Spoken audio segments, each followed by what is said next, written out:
Bonsoir Jeanne Dotzer. Bonsoir. Est-ce que vous connaissiez l'existence de cette planque de stars dont on vient de parler? Eh bien, malheureusement, non. Donc, je le découvre aujourd'hui avec certainement la majorité de mes concitoyens. Je déplore effectivement cette agression, mais malheureusement, c'est une résidence privée et il n'y a pas de sécurité particulière.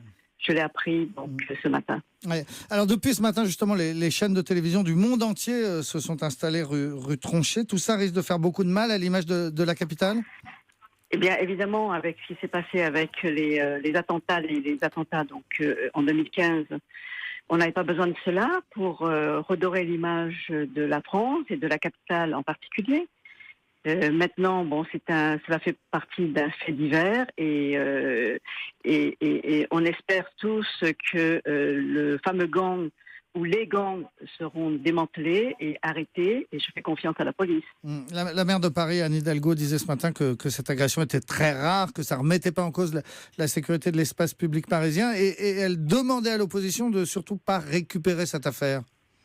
Oui, évidemment, moi, je n'ai pas du tout l'intention de récupérer cette affaire. Je dis simplement qu'il faut que les gangs, parce qu'ils existent, et je le sais dans mon arrondissement particulièrement, que cela existe parce que j'ai eu écho des personnalités moins médiatiques qui ont été braquées.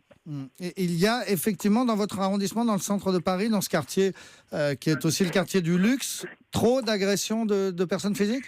Écoutez, ce n'est pas un secret. Il y a eu quelques agressions ces derniers temps, notamment au vol de montres et tout cela, et puis des personnes qui ont été agressées dans leur propre appartement par justement ces gangs qui se présentent avec des uniformes qui sont complètement, donc que ce soit policiers ou des ouvriers de travaux publics.